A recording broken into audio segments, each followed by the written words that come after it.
Good morning. Can you hear me? Can you hear me now? Can you hear me now?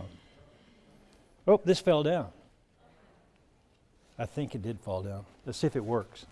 I have problems with this stuff. I do have a clock, so I know I'll finish on time, so that's all right. Is this better? Is this better? Does this sound like God? It's not loud enough. Okay. So, how many of you are here representing your business, your companies? Great. Thank you. Do they know you're here? So I'd like, first of all, think in your mind a person with a disability. You got a picture in your mind? Got that picture? Everybody got that picture? I'm not going to give you too many assignments. Now think of jobs that you have at your place of work appropriate for that person, because that's going to provide a little context for what we're going to talk about today. Everybody got that? We're going to come back to that later. Now everybody has a story, so I'm going to tell this story, and I hope that you get to see a little bit of we all get to see a little bit of ourselves in the story. Mine begins with my family. That was a picture taken a couple of years ago. That's my youngest daughter on the left, my oldest daughter on the bottom, my wife in the middle, and my son, who's now 27, Austin, is there on the right. He's the middle child. He has autism. He was diagnosed at 3, didn't talk until he was 10. And I always say he's trying to make up for lost time. He loves Michael J. Fox, The Simpsons, Stephen King, AT's 80 Cars, American Airlines, and now he's studying, for some reason, the American labor movement. Don't know why, but you give kids encyclopedias, they'll do the oddest things. He drives. He was one of the first kids he was probably the first kid in our school system they let go through the school system. Back when he started, we sent people like Austin somewhere else. He passed his driver's test the first time. His sister on the left, Allison, failed hers twice. One day when Allison had some friends over, Austin is listening to her on the periphery, and he says, just out of the blue, "Elmer, Allison failed her driver's test twice. Didn't go over too well." So I said, "Austin, you can't talk about Allison's driver's test. You can only talk about your own." "Elmer, on my driver's test, I did not back over a yard." And Austin works now. He works full time, but on his days off, he's my driver. He brought me to the airport yesterday. We had to get up early. He had to get up we got up 5:30. And every time he'll do that, he'll come pick me up at the airport if he's available. I pay him $20. And $20 matters. You know, I don't pay him more than that because he's using my equipment. So I can justify it on that. But he brought me to the airport yesterday, and every experience is always the same. We'll get there, he'll complain a little bit about the traffic, but he'll even take my bag downstairs without complaint. He'll get up without complaint. We'll get to the airport, we'll pull up to the gate, and every time I will say, "Austin, you got up early, you got my bags downstairs, you got me here safely. Thank you, and I love you." And every time, Austin will turn to me and say, $20.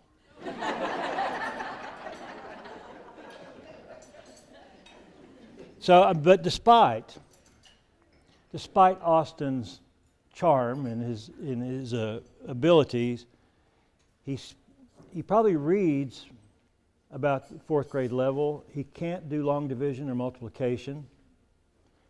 He's never gotten a phone call, never written an email, never gotten an email, never been invited to a party. I've never played a game with my son, not even a game of catch. I've never gotten a spontaneous, how parents do to their children, "I love you," and they're supposed to say back, "I love you." I've never gotten that back. I've gotten back lots of times, "Why do you always keep saying that? Why do you always keep saying that, Dad?" But Austin is the only child, because that was the other thing. When Austin was young, we worried about, does he really have feelings? Does he love us like, you're typically children. They're always coming spontaneously, I love you, Daddy, or I love you, Mommy, or whatever. And we learned that, does Austin feel that way? I remember one time when we came back from a trip. And we have 3 children. But there was only one standing on the corner in the snow waiting for us. And we said, Austin, why were you waiting for us? And Austin said, I love you in his own way. He said, you've been gone a long time. Not the typical way of saying it, but does Austin love us more than we ever deserve? But he does have those challenges, and if he's like his peers, the likelihood he would never be offered a job.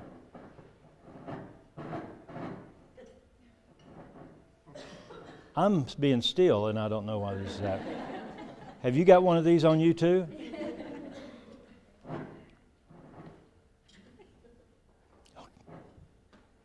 Okay, this is going to drive me crazy.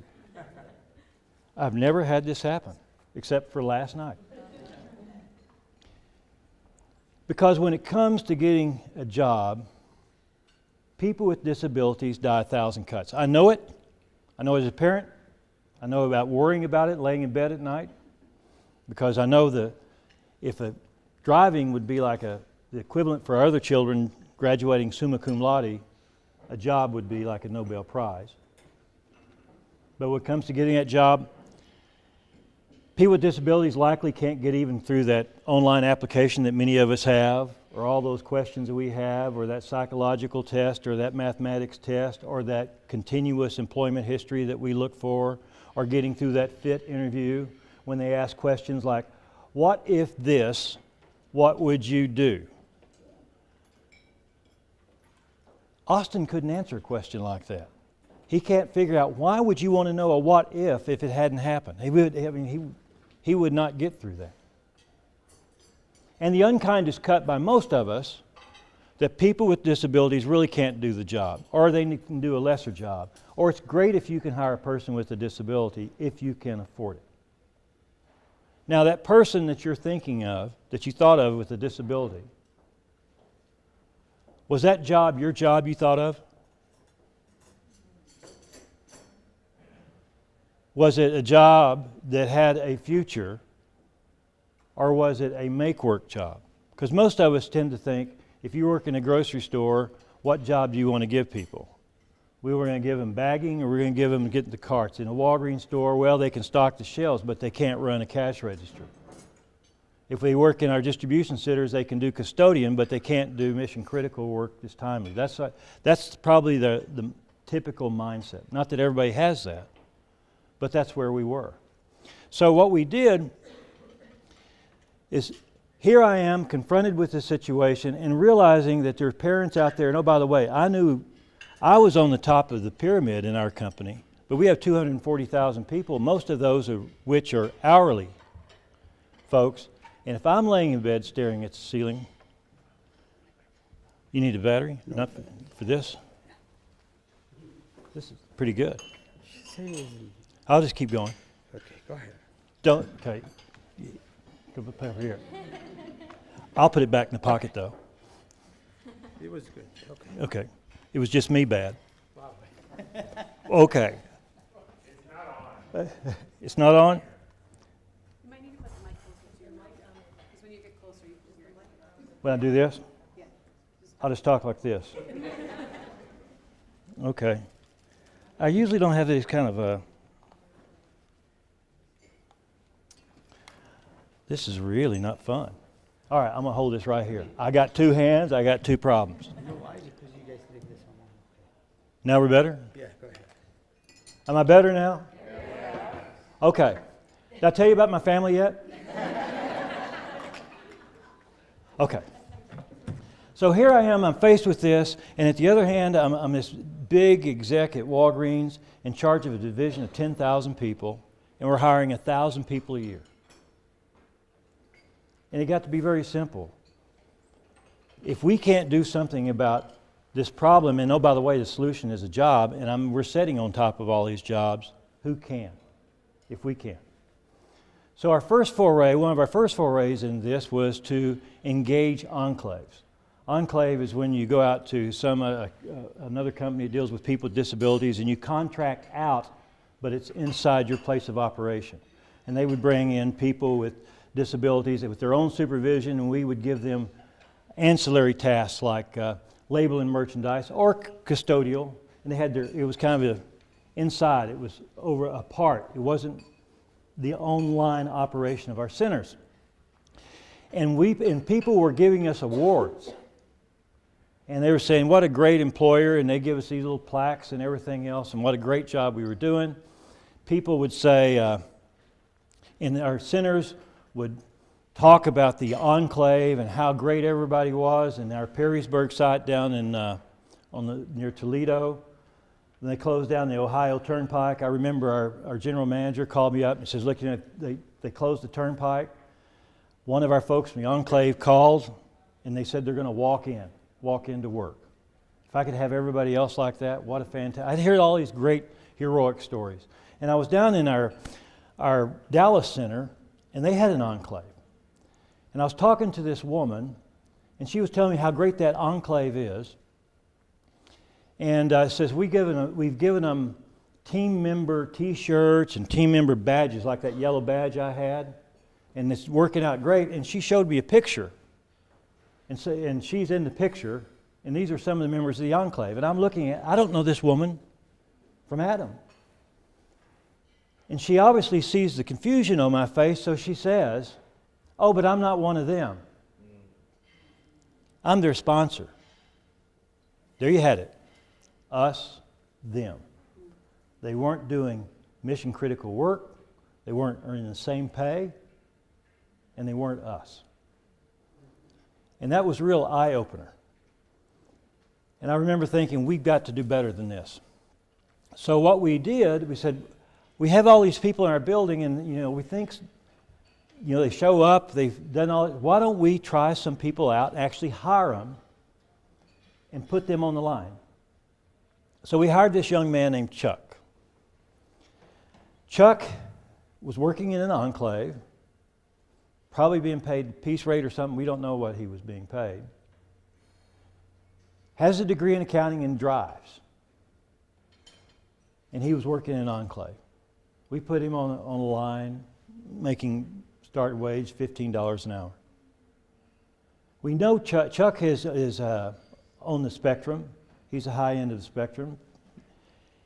We put him between two ladies. Now we learned that Chuck has some quirks. That's what we call that. Or some people call Chuck weird. It's hard to carry on a conversation, but one of the things we know about his quirks is he loves the color purple. And the reason we know that, every time a purple tote would pass through Chuck's area about 2 or 3 times a day, Chuck would stop, start dancing, and shout out with glee and call everybody's attention to the purple tote. And we had to think, is this appropriate behavior for the workplace? Can we accommodate this type of behavior? And we got to thinking, which is more important, style or performance? And which would we rather have when it comes to style? Complaining or dancing? Let's go with the dancing. Now, what Chuck taught us, that performance comes in lots of different packages. And when I went there to talk to those ladies, I asked him, how is Chuck doing? He's doing fine. Does he help out when he needs to? Yes, he does. Does anybody in this building, of this 500 people, has anybody said anything about Chuck? Does he make them feel comfortable? Have they made a comment about Chuck? And she said, well, if they do, they're going to have to come through us. Now we were making progress. It was us. It wasn't them. So then it came a time that we thought this was a huge success, and we saw these in places around. And that kind of emboldened us that, yes, this could work. So when it came time to design a whole new center, that was going to open up in 2007, and we started planning in about 2002. We said, we're going to have to do it's going to be more automated than we've ever done. Why can't, and we're going to have to do all the systems over and over again. Why can't we just tweak it, just tweak the automation, kind of open up our minds to tweak it, make it flexible enough that maybe enable a large number of people with disabilities to perform as well as anybody else. Now remember, Walgreens, we make 3 cents on the dollar. So we have competitors like anybody else. So this could not be a charity. And part of the dream was we wanted to have all our businesses as objective and have an inclusive work environment. And we wanted it to be enough people with disabilities so there could be no doubt that people with disabilities had to pay their weight. Now sometimes, and we had done this before, when you have one person out of 100 over here, nobody, they become sort of the mascot. You try to figure, everybody covers for them. But we said we want to have enough numbers that it's mission critical work that there can be no doubt that everybody's pulling their weight. So here's what we're going to do. If we're going to justify this to our shareholders and to our board, we're not going to lower any of our standards, our work performance standards. It's going to be same jobs, same pay, side by side. And talk about all jobs. That was kind of the goal. That was sort of a dream. And we took inspiration from a phrase from a builder, Daniel Burnham, who was famous in Chicago for the Columbian Exposition and one of the builders in the heyday of Chicago as his building. Daniel Burnham, who said, "Make no small plans, for they fail to stir men's blood." We aimed high on a number. 1 out of 3 people in this building would be a person with a disability. That was our target. And we looked the world over, and we couldn't find anybody at scale. Numbers we were talking about, it's going to be 200 people out of 600 people in a building at a mission-critical site, something that had never been done. So our standard, that's where we want to aim high. And our standard of performance, when people said, well, the board asked, what if it doesn't work? Said, well, like everything else that we try that doesn't always work, we'll adjust. And they said, okay. And the only thing the board said since then is, thank you. And when people who have to execute this, when they say, we don't know about any but things with disabilities, they ask about it. What happens if we make a mistake? What if it doesn't work? I said, here's the standard. Don't know if it's 1 out of 3, 1 out of 5, 1 out of 10. But if it doesn't work, this is what we want to tell the world. If we couldn't do it, then nobody can. And we want to sleep well at night. Just give it our best. We're going to make mistakes, and we're going to learn from them, and we move on. And we're not going to try to anticipate every problem. Just like we don't try to anticipate every problem in everything else we try to do. There's no rewards for success except the satisfaction, and there's no punishment for failure because we've given it our best. And everybody rose up to that. Now we knew because of those enclaves that a lot of these people couldn't get through our traditional hiring. That was one of the things we did think on the front end, saying because most of us businesses, and I hear this, and this was our mindset. I'm open to everybody. In all the businesses, do you have D&I statements, diversity and inclusion statements? Probably on your websites. I've heard so many of those when people talk about disability. Just read our website. We're open to everybody. Probably it's like back in the 50s. We're open to everybody. So where are the women? Well, we're open to everybody if we can only find a qualified candidate. That's the way it is with disabilities. I'm open, just bring me more qualified candidates. You know what a qualified candidate is? A person that doesn't act or look like they have a disability.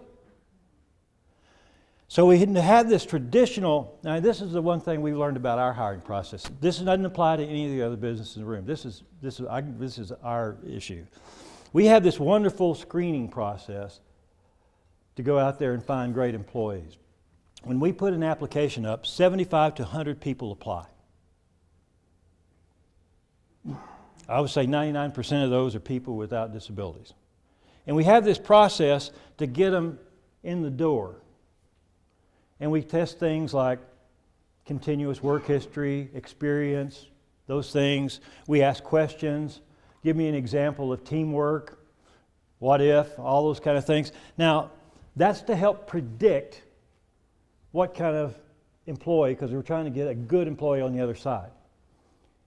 We found that there's some failures on the other side of getting through that process, no matter how charming they are, no matter how well they get through that test, and no matter what their experience. So we know it's not a perfect process.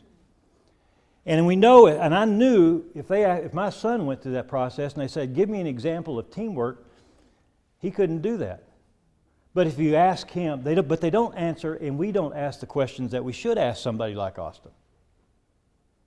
Do you help out when somebody asks you to?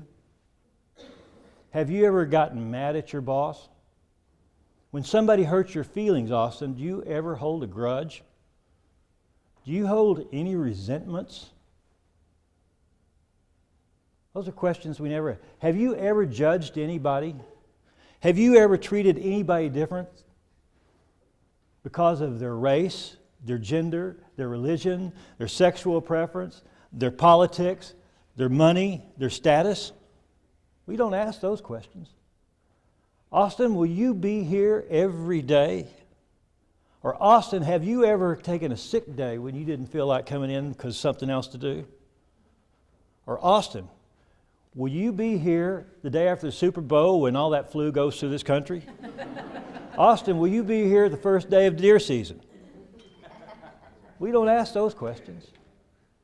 So what we did is we said we're going to have to create an alternative way to get in. Based on performance. We call it a transitional work group. And we set it up so what we would expect is our partners to go out in the community. We'd say, you understand our job. We don't know how to find people with disabilities. We don't know how to train people with disabilities. We don't know how to really screen people with disabilities. So partners, agencies, Voc Rehab, all the kind of, on what we call the supply side, will you come in and understand our jobs, find people? We'll tell you how many people we want to hire. In this building, we've planned on hiring 75 people with disabilities day one. Will you go out and find us 75 people that you think can do the job? Pre-screen those, and then we're going to bring them inside, and you need to bring job coaches. We're going to manage them, and we're going to hire them as if they were temps, not with all the other benefits that we'd hire somebody that came in through the front door. A person with disability, if they can get through the normal screening, they can go through the front door. But we have another door over here. Their choice, not our choice. And the partners, can you do that? And what we're going to do is we're going to look at their performance over 1 to 7 weeks. And when we started out, as long as they are progressing, we believe they'll be eventually successful. And as soon as we think they're going to be successful, they're number one in the hire. They're hired. Full benefits, everything. Even their seniority or length of service starts from the day they were in that transitional work group. Even if Albert Einstein walks in the same day through the main door, even if Will Rogers, the most charming person we're all looking for, even that person with great communication skills, all the right experience, walks through the other door on that day, they've demonstrated that they can do the job. Because that's all we wanted, is people that can do the job. Now, when word got out about this, and we announced it on the front end, 2 years before we opened, because we knew it was going to take some time to garner on the supply side that workforce. And you would have thought that we cured cancer. And you'll notice on there, in that middle one, it says, Walgreens is seeking leaders with disabilities. We did not think jobs for people with disabilities. We thought jobs. And it was up to the supply side. We have our requirements for jobs. Go out there and find people that can meet them. And we actively sought people with manager experience. Do it. We didn't find that many. Can you figure out why? Because those folks, their jobs are so perilous, keeping a job, most of those folks do not move much. Or that population is not as mobile as most typically have. They can't pick up their families and move. There's lots of things that go along. So we were not as successful, even though we looked. on that. We had to end up promoting people with disabilities after giving them the right experience. Now, one of the people that heard about this program is a woman named Desiree Neff. Now, Desiree was working as a temp at some agency in San Diego. Desiree has this rare muscle condition, requires her sometimes to use a walker. Her son is legally blind, could never keep a job in retail. They figured out he could never do the cash register right because he couldn't see it. He was chronically unemployed. She's underemployed. One day she walks in with her walker, and her boss says, "What's the deal with the walker?"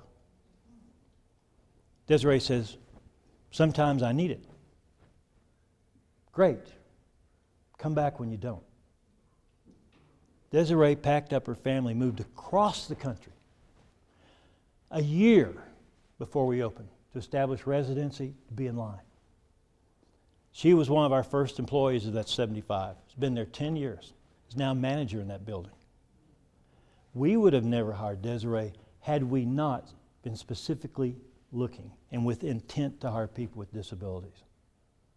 Because we would have looked at Desiree and a couple of things. We would have said, gee whiz, when she's using a walker, how is she going to carry cases around if that's part of the job? Or how is she going to be able to, most of our jobs are standing, how can she do that? Or some of our places are not accessible with a walker. How could she do that? There's another person over here that may be better qualified. Let's go with that other person. We would have missed Desiree. Now people ask, what disabilities could we hire or not hire? That's usually the question. Now, okay, you hired people with disabilities. Which ones you couldn't do? One of the first questions came up. We were going through this. We thought autism would be the most difficult disability. It wasn't. It's not. Every disability is different. Somebody asked, what about mental illness? Because that's a scary one, right? Mental illness. And we thought, well, I know we have people with paranoia, depression, explosive anger disorder, and that's just a senior executive team at Walgreens, albeit undiagnosed. So and actually it worked out. There hasn't been a single disability that we would automatically exclude, because every disability is a spectrum. And then that person that you were thinking of with a disability, if it was a cognitive or intellectual disability, and the spectrum is 1 to 10, 10 being most severest, that person that you brought in your mind, where were they on the spectrum? Were they closer to 1 or closer to 10? Because most of us, that image is closer to a 10, which makes us presuppose.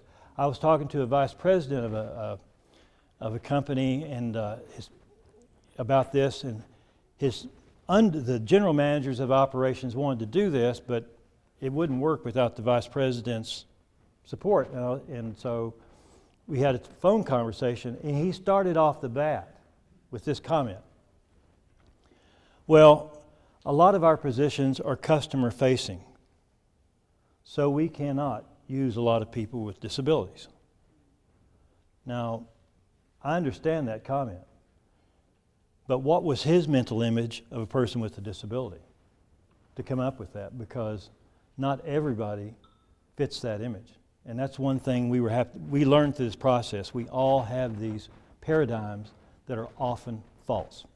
Now, another person we had, I'd like to ask about this. This person applies to you.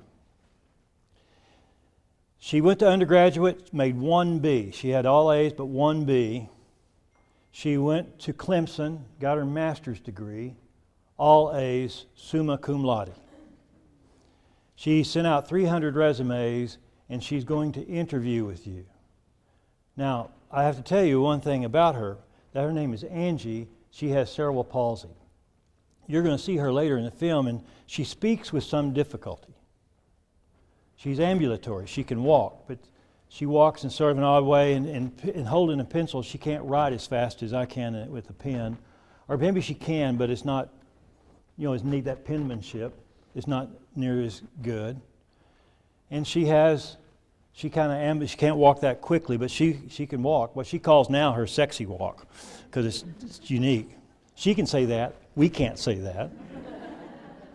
If she came to you and there was another woman like Angie that had the same grade point average or close, same job, who would you hire? If it's not, who would you hire? Who do you think most employers would hire? Would they hire Angie, who we might have difficulty understanding, or if we have a big building, maybe we think that she can't get out fast enough because of that, or maybe she makes people feel uncomfortable? Who would most employers hire? The other person. That's what happened when she went to that first interview. She went to the second interview. Who would they hire? That other person. Third interview, that other person. 30 times that happened to her in a row. What are the odds of that? Angie is probably the best HR person I have met in my career, and I will bet in the whole Walgreen company of 240,000 people. We went after Angie with intent, and she is running her own building in Georgia. And when Angie speaks, people don't have a problem listening because Angie has something to say. And when she walks her sexy walk, we see the complete person. Somebody we would have never hired. We would have been that 30 companies had we not been doing this with intent and missed out. Or Harrison. Harrison has autism, came out of the school system. I met him in a training environment as they were getting ready to apply. He's been there 10 years. He says, Randy, I can process 10 cases a minute, which is checking the merchandise, damage, making sure the count's right, agrees with the PO, match it up with the PO so we can pay it. That's his job. I can do 10 cases a minute. I said, Harrison, we don't measure in minutes, we measure in hours. What's 10 times 60? 60 minutes, 10 cases a minute. What's 10 times 60? Harrison says, I don't know. Now I know that's 600. Our expectation is 400. Here's a young man who performs a job at 150% of expectation, who can't multiply 10 times 60, who would have never gotten through our application process in that math test we have. When I saw him last week, Harrison looks like every other 28 years old. He's been there 10 years. He's got the goatee, a ball cap, and he has a radio in his ear because Harrison is the person who gets the call from all the other areas when they're running behind for somebody to come over and help them catch up so we can get all the work done on time, whom we would have never hired. And there are hundreds like him. And when we got done, we knew that most people, we'd have to publish. Because people would have, we really started out saying, look, with a third of the building, you've got to be efficient. You cannot carry a third of your workforce, just by its existence. But we need to publish the data. So we gathered up 400,000 hours of work across 4 buildings, 35 jobs. And this is what we found. We found, I think this is, I probably can't see it. On the top left, at the top there, that's red. That's performance of people with disabilities. The blue is people without disabilities. Notice the red line's a little higher. Performance is a little higher across those 400,000 hours, 35 jobs, 4 distribution centers. But statistically, it's the same. People worry about safety. Will somebody walk out in front of a truck? Will they put their hand in the fire? Will they chop themselves in pieces? Whatever. I mean, we have all those kind of things. Will they cost us more in medical cost? Accident cost, workman's comp cost for people with disabilities is almost half of that, of people without disabilities. Retention is better. Absenteeism is half. That's the group that's there. Day of the bourbon flu, after the Super Bowl, that's the group that's there. It was a win, win, win across the board. Now, we did discover some things. We discovered a new technology that made this possible. It's called ATP. Ask the person. Ask the person. This is like one of the most brilliant things we discovered. For instance, our job requirements say, lift the case with 2 hands, job description. If a person with 1 arm or 1 hand came and applied, you're not qualified. Because 2 hands. Now we show the job to the person and say, how would you perform this safely? Odds are they have a lifetime of figuring that stuff out. We don't have to do that. Or in our stores, if a deaf person came in to apply for a clerk's job, we would say, obviously a deaf person can't be in this customer-facing job, because what if they're out there on the shelf stocking the shelf and the customer comes up behind them and asks them a question? They're going to upset the customer. So it's probably not a good job, probably not a good fit.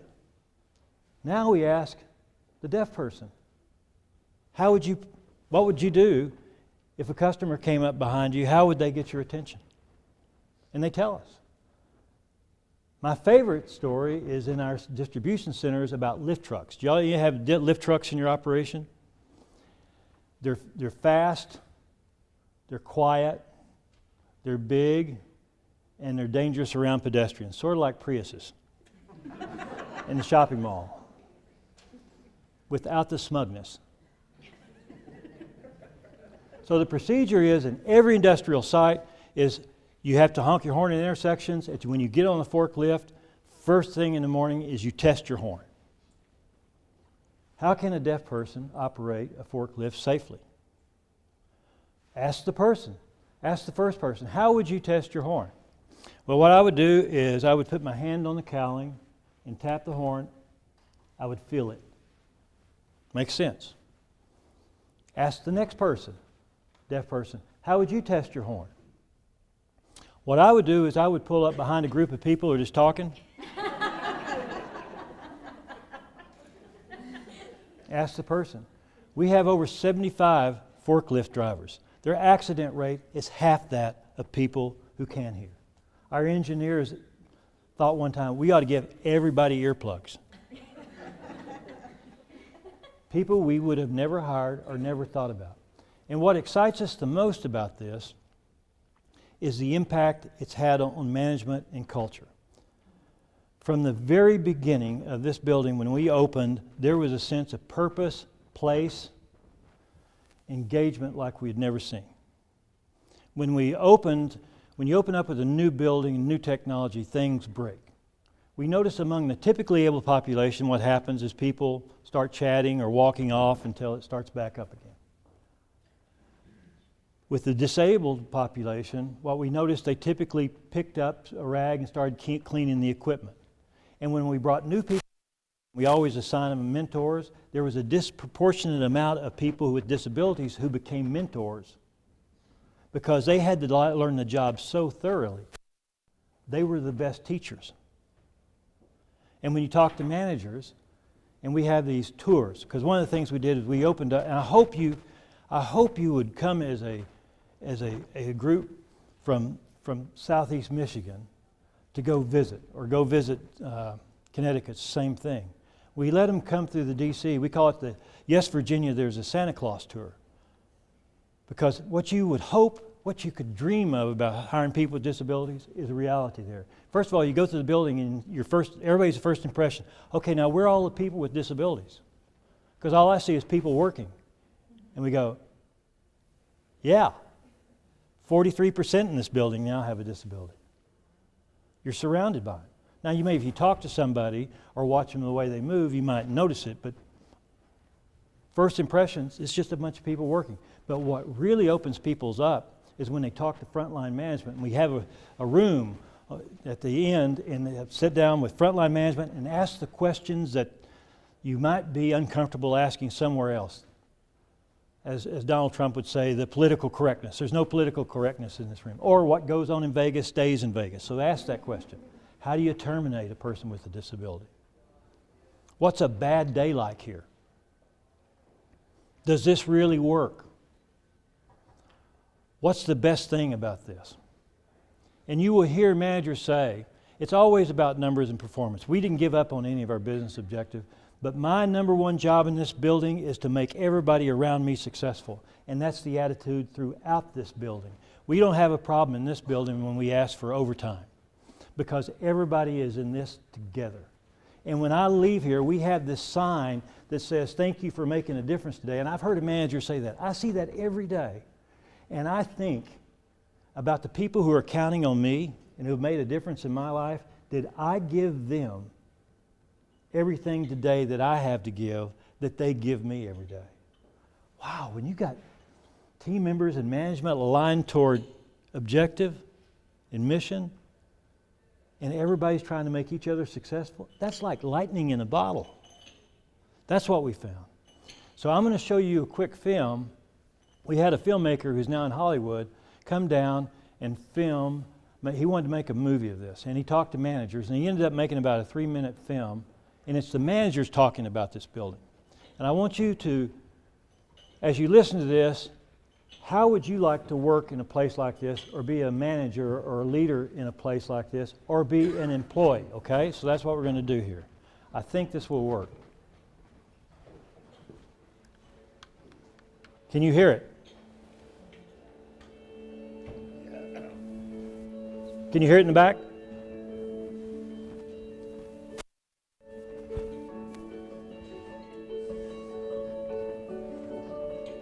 The one element that I've never allowed. Is it too loud? in My management style.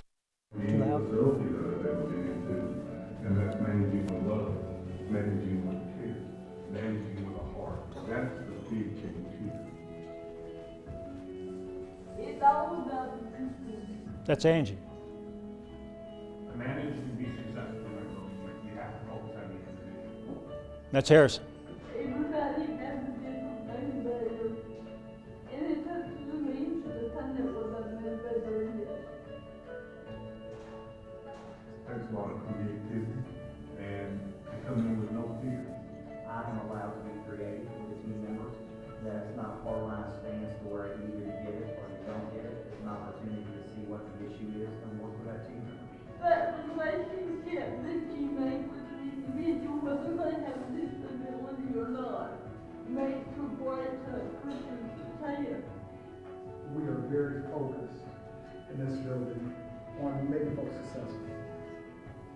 As far as the key indicators that we look at for safety and productivity, we are the number one in our division. We started each day as one. When Daryl made production, we all made production. When Melissa did excellent at accuracy, we all did excellent with accuracy. When John worked safely, we all worked safely. It changes the whole culture of the building. You will have a team that thinks about other people before they think about themselves. We've all been changed. We need a better manager, we need a better man, we need a better father, and a better husband. I'm a better leader because of it. I got more compassion, got more patience, which has not always been a strong suit of mine. I see folks for who they are now, as opposed to who they were.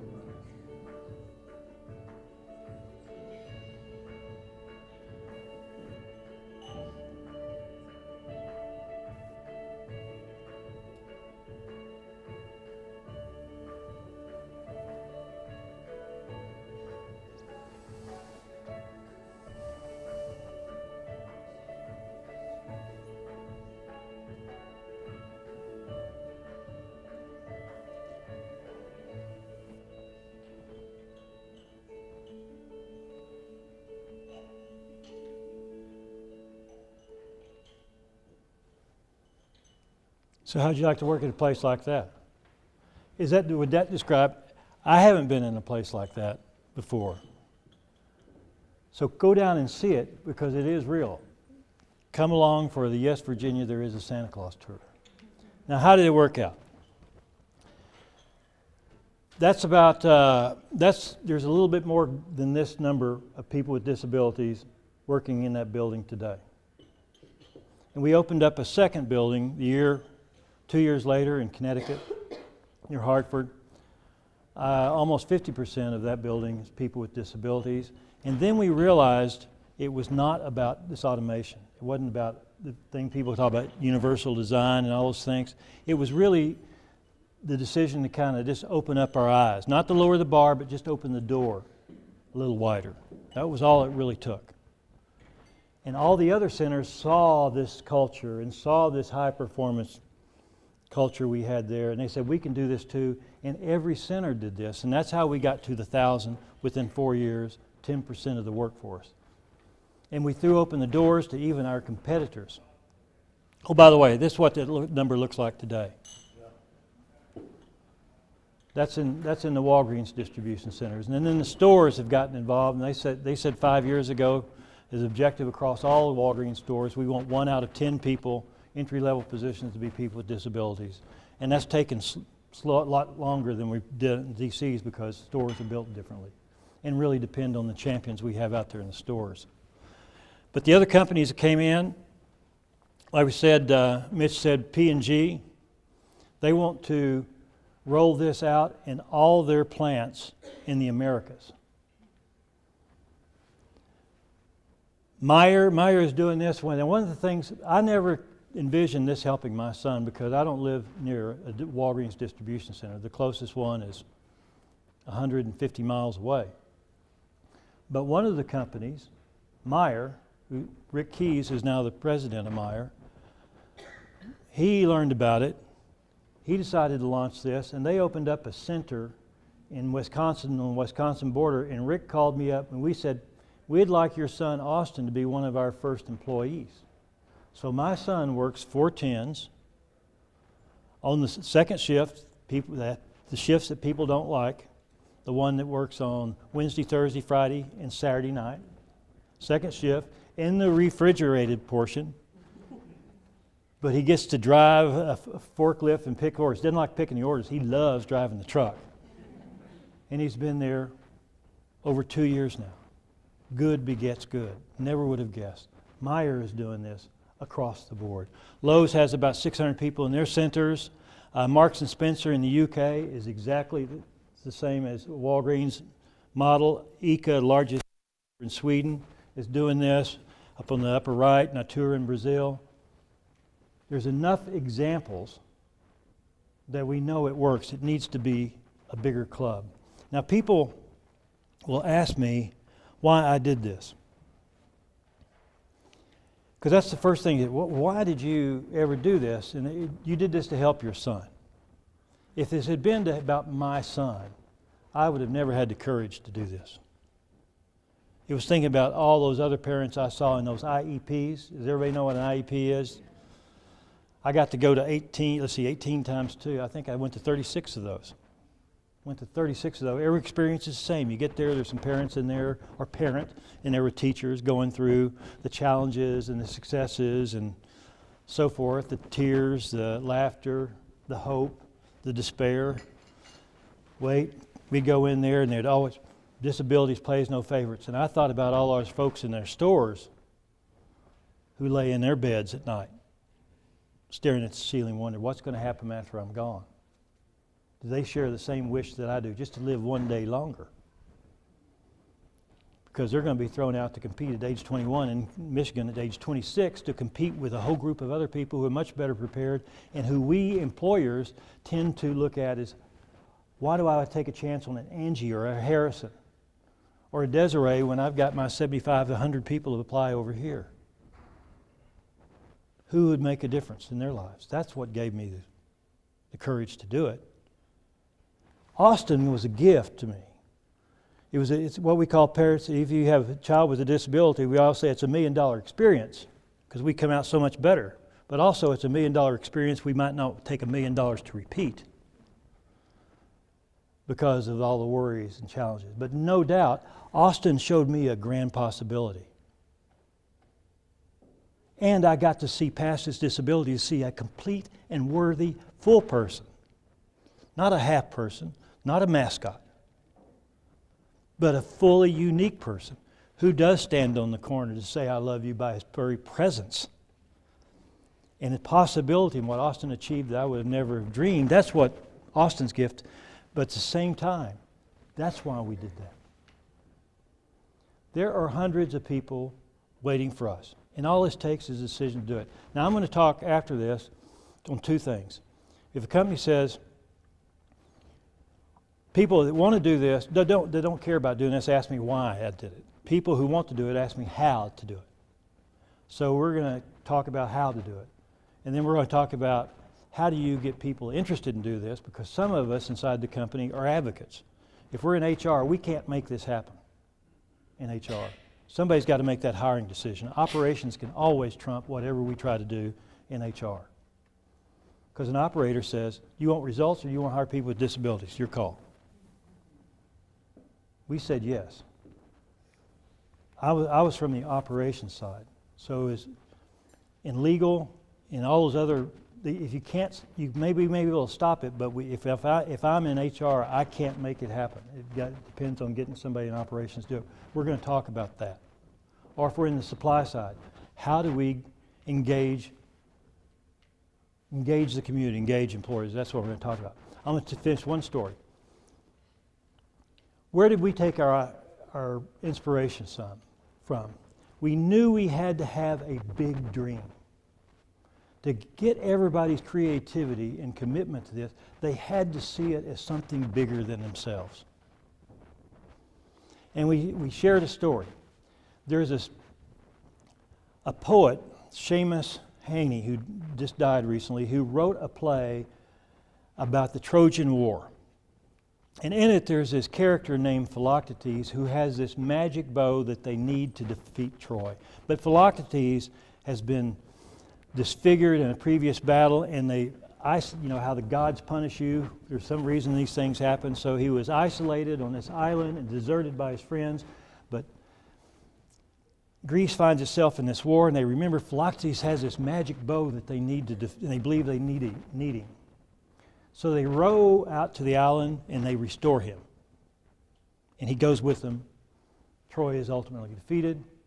And at this point in the play, the author writes about how all the disappointments of the past, of the status quo, of history, keep repeating themselves.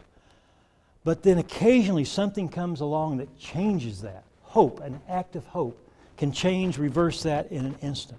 And this is where he writes. History tells us not to hope on this side of the grave.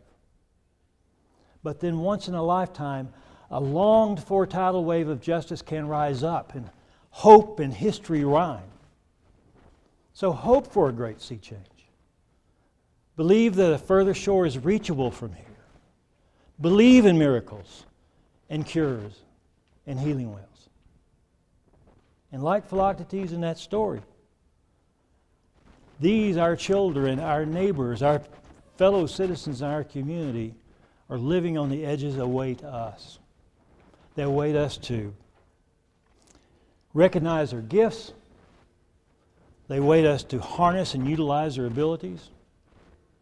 And most importantly, they await us to welcome them as our own. That's what this was about. This is an idea whose time has come. If you want to do this, write down this number, 847-275-5110. That's my personal cell phone number. 24/7. If you want to do this, the world will move to make you successful. Thank you very much.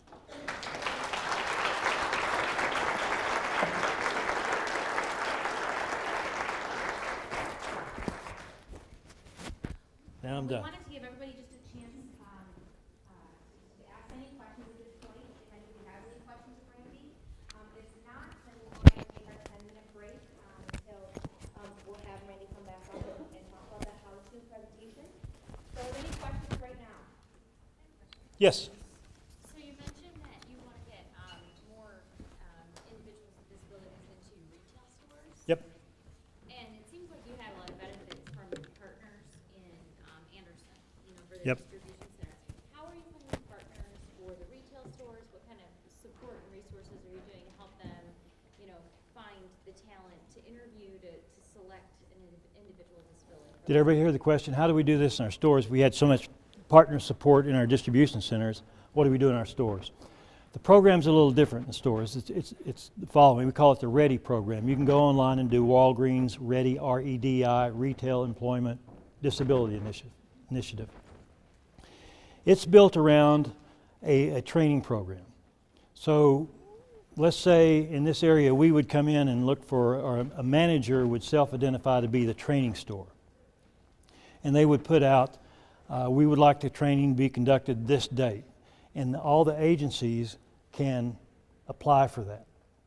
And this is what we're looking for. We're literally looking, they'll say, we're looking for 3 or 4 candidates to take through this training curriculum. I forget how many weeks, and they're going to learn. And we have a curriculum that we also share with other retailers and have tried to make it common. So somebody that passes our curriculum, it's good for an Office Max, for example. And this is what we want from our partners. We want them to understand our jobs, make sure that they can provide a job coach for these 3 or 4 people, that they understand the job. We're going to manage them. We're going to supervise the training, so it's not like you work over in the corner.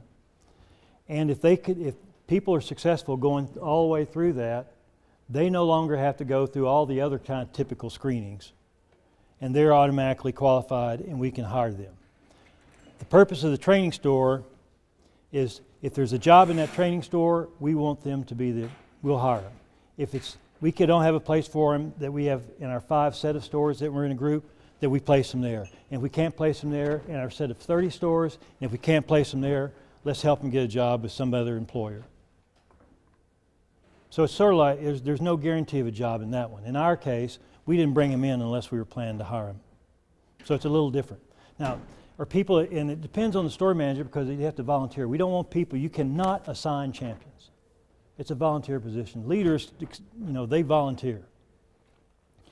We did this, we piloted this in North Texas, 200 store managers. We went down there, had a vice president. We were growing market, had a lot of possibility. Had a senior vice president was behind this, had a regional vice president, had all the right ingredients.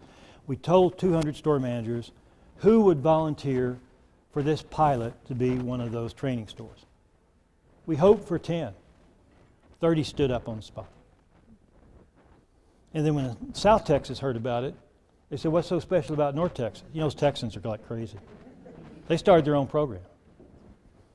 So, and right now it's being kind of rolled out piecemeal across the country because they don't have this, we only had 20 centers. 8,000 stores is a little different. But that's the way it works. But the same expectation of the partners. Because the business side, if I'm on the supply side, it's got to be the offer you cannot refuse, because we would say, if I got 75 to 100 typically abled applicants, why would I spend more money for people with disabilities? We got to figure out a way to lower it on the supply side to make it a proposition that's hard to turn down. Because everybody's going to, first question, what if it doesn't work? What if I make a mistake? Can they really do the job? Those kind of things. So the supply side has got to step up. And you've got a really good state here.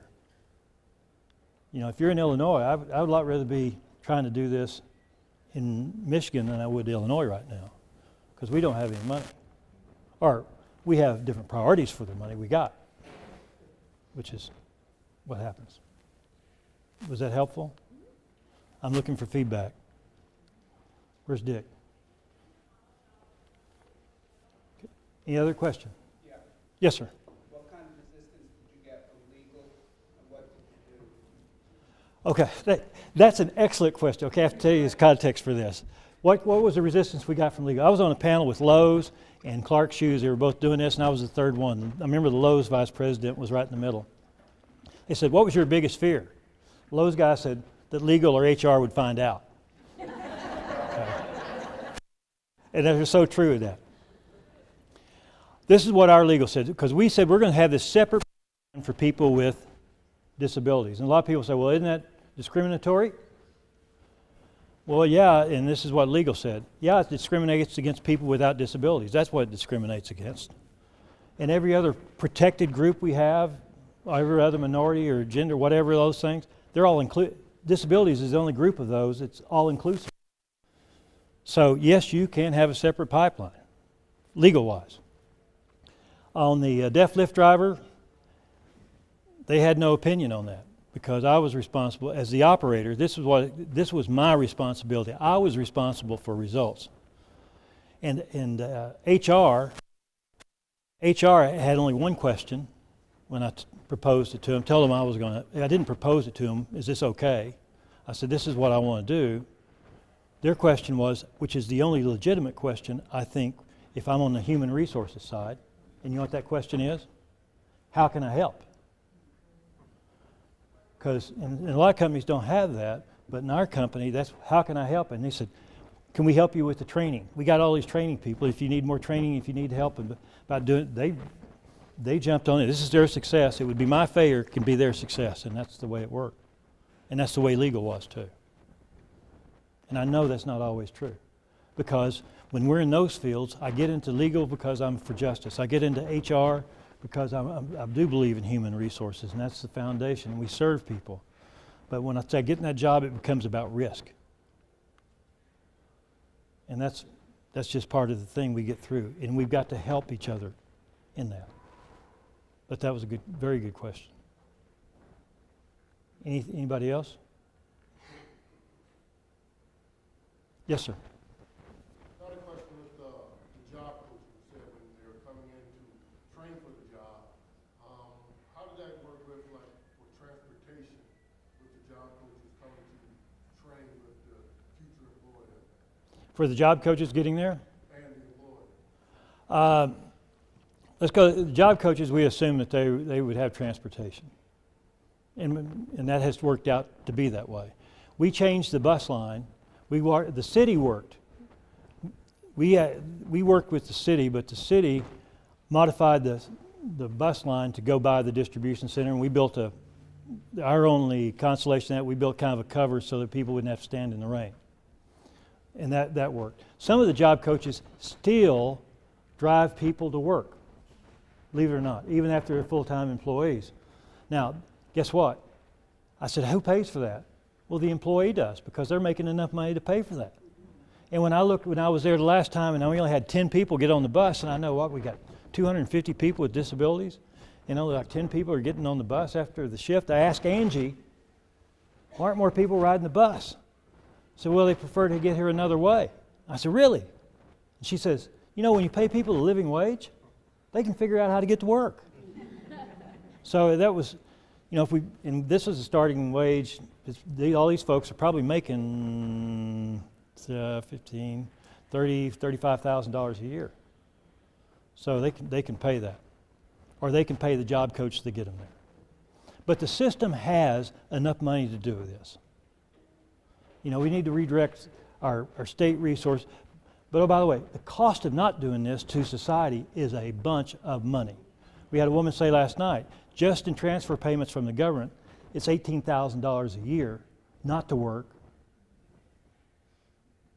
We could divert those dollars back into the commercial side and benefit everybody and create independent lives. So there's no free lunch in this thing. There's a cost to it if we don't do it as a society. But from a job, that's how we do the transportation. Thank you. One more. Your question's got to be as good as the last guy's. Okay. So when you're talking about an entry-level position, Yep. and you get into the point of fighting against Social Security, I'm coming to problem with that as far as not wanting to give up Social Security as an entry-level position. It's got to be does everybody understand that on this? There's SSI and there's SSDI, and there's like all these, and there's Medicaid and Medicare. I mean, my most complex person in my household is my son. Oh, by the way, who works full time, and I forget, he makes, last year he made $20-something thousand, but he still gets those benefits. But families are so afraid of losing that safety net, they'll say, we can only work so many hours. And some parents underestimate their own children too. Some parents think the world should bend to their child. Some parents say, this is too difficult. So People can make the choice. When we started out, we said, if this is going to work, we're not going to go part-time, because we don't go part-time for our typically able. And it's going to be same standards and same pay. Some people choose not to do that because they're still afraid. What we found out now is more people will get off that because $35,000 beats that 18, and they don't see that in cash. And they don't see a 401k with that. And they don't see a medical program with that, and a prescription program with that. So that's their choice. And here's the other thing. What we've learned now, we are kind of more understandable. We have had to open our eyes on so many things. Just give you an example. We would now consider people part-time, not because to accommodate people, which we'd like to do, because we figured out the job can do that. The work could allow people working part-time. That's good for us. That's got to be the standard first. And then if we can accommodate folks, we do. This made us change policies. We would change any policy or process that got in the way of great work performance, effective workforce that was inclusive. For instance, your discipline program is probably like our discipline program. If there's a problem, have y'all ever been in a discipline program, been in a discipline session? As a disciplinee, I've had both sides. It's typically like this. It's the person, it's the employee, and somebody from HR, and maybe from operations, the supervisor or something. All right? And there's a form, and you fill it out. This is what the deal was, and it's got part down at the bottom, employee comments. Always does, and you sign it. And you always have to say, you don't have to agree with what I said, but you have to sign it, you have to acknowledge it. Right? That's always said. And our policy was we only talk to the employee. If a parent ever called us about their child, we only talk to the employee. If a relative called, we only talk to the employee. Well, guess what? We found out that sometimes those employees do not understand what goes on in that session. For example, my son, if he ever gets called, and he has gotten called in a disciplinary session, only thing he wants to get through is the session. And if they say, do you have any questions? He will say, no. And the reason I know that, because I found one of those forms in his car. He had not been getting back from breaks on time. I asked him, Austin, what's this form about? I don't know. When did you get it? I don't know. What's it about? I don't know. What we learned, and also Meyer learned, when I found out, I said, call me. Let me know about these things. Making him a successful Meyer employee is now my life's work. I will tell you everything I know, and I will reinforce. If you'll let me understand your point system, I will make sure Austin understands that. And if you want him to hit 95% productivity every day, tell me his performance every day or every week, and I'll help reinforce that. So guess what? When we have a discipline session, we started off with people with disabilities. If they wanted to invite a parent in, sure. Yeah, and some parents are demanding, but guess what? Most are not. Most are on our side, and we come out with a lot more successful employees. And then once we did it for people with disabilities, why don't we do it for everybody? If we're trying to get successful employees. That's the kind of thing that opened us up on all this. So you have all these provocative questions. I'm sorry I'm taking so long, but you asking these provocative questions. You have another one? Oh, okay, good. Okay. Anybody else? So one more. Okay. No.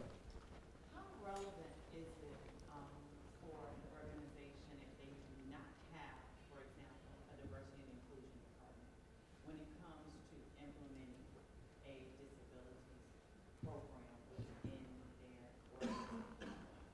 We didn't have a diversity and inclusion department. You cannot execute this from that department. You can make it. You can be aware. You can be an advocate. You can be a resource, but you can't implement. You know, the resources we used in HR, there was no such thing as diversity. Now, I tell you what, I love it. I'm glad we have that in the discipline now. But I remember when we were discussing, we said, this diversity thing, we got to do something. It's really important. I remember all officers sitting around. This is really important. I said, well, what are they going to do? Well, we don't know, but we know it's important. I said, before we get out of this meeting, it's going to be a vice president of diversity. Now it's the senior vice president of diversity. So that's, we didn't understand it, but we know it's important. So now that function inside the watering company is about awareness and advocacy. Because they've got to get the operators, the people where people are hired, have got to be the champions. Because they will trump. CEOs don't like to hear this. Vice presidents, we have this skill. It's called CFD, creative foot dragging. Any initiative that comes along, we can drag feet if we don't have a buy-in. And it's the person where those folks, I will tell people when people ask me, can I be the champion? I said, can you fire the person once they're hired? And if you can't fire the person, if you can't just one day out of the blue say that person's fired,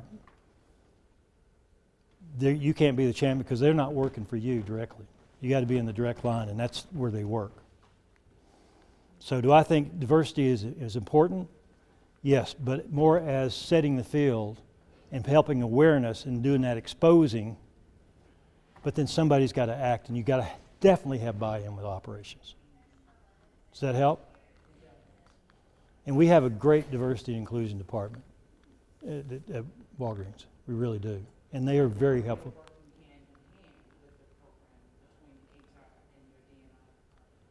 They're part of the D&I. They're part of D&I.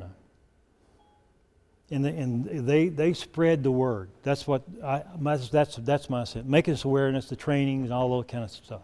But they're a resource, advocate. And if people turn it over to HR, HR's got to go out and find the operating champion. Yes. Well, and I work at Walgreens and I'm regional human resources manager, and like you say, Randy, diversity and inclusion is very helpful up at our support office in close to Chicago, Illinois. But they can't do that from Chicago on their own. So they're really great about educating us, keeping us informed, and then in turn, HR managers will help keep store managers across the country educated and informed and look for those champions. And yeah, and the role is, I got your back. If you'll do this, I'm there with you the whole way. And that's the way HR was to us. I tell you what, as an operator, when somebody says, I got your back through this, it's a very comfortable feeling. And that's the way legal was, and that's the way HR is. Can we interrupt and Go.